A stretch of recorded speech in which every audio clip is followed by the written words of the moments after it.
The Martin family. Barbie disappeared with her family.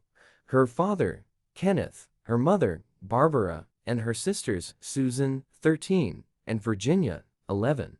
The Martins were last seen in their hometown of Portland, Oregon on December 7, 1958. They lived in the 1700 block of Northeast 57th Avenue. They set off that day in their 9-passenger cream and red 1954 Ford station wagon with the license plate number 1G7156 en route for Columbia Gorge, where they planned to collect greenery to decorate their home for Christmas. They bought gasoline at Cascade Locks late that afternoon. They were seen leaving a restaurant in Hood River, Oregon late in the afternoon, on the way back to Portland. Kenneth was carrying 2 cameras. The Martins never arrived home. Everything was left undisturbed at their residence. The previous meal's dishes were draining in the sink. There was a load of wash in the washing machine, and Kenneth's Santa Claus suit was still laid out from a Christmas party he'd been to the night before. They also left a substantial amount of money behind in the family bank accounts. In February 1959, a searcher discovered tire tracks matching the Martins' vehicle heading off a cliff into the Columbia River, near the Dalles, Oregon. In May of that year, a river drilling rig near the site of the tire tracks hooked something heavy and metal on its anchor. Before the object could be pulled to the surface, it came loose. It may have been the missing Ford. A couple of days later, Susan and Virginia's bodies were found downstream, near Bonneville Dam. They had both drowned. Photos of the 2 girls are posted with this case summary. The cause of death could not be determined due to decomposition, but Virginia's body had a hole in the head. Kenneth, Barbara, and Barbie's remains have never been recovered.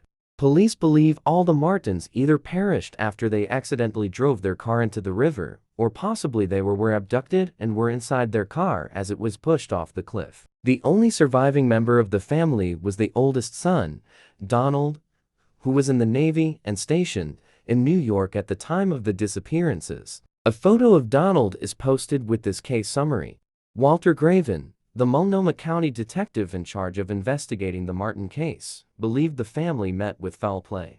It would have been uncharacteristic of Kenneth to leave home at that time of day, as he didn't like driving after dark. Someone found a bloodstained gun in the Cascade Locks near an abandoned stolen car and turned the gun over to the sheriff's office. The gun was later linked to Donald. He had allegedly stolen it from a sporting goods store several years prior to his family's disappearance. It was never processed for evidence, however.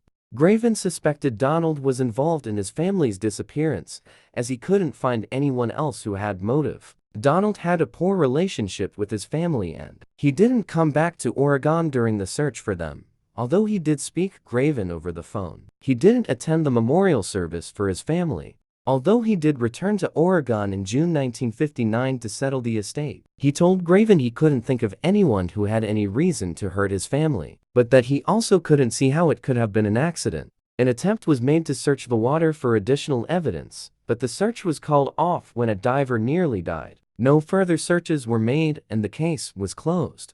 Graven died in 1988 and Donald died in 2003. Kenneth, Barbara, and Barbie remain missing. Barbie was a freshman at Grant High School at the time of her disappearance.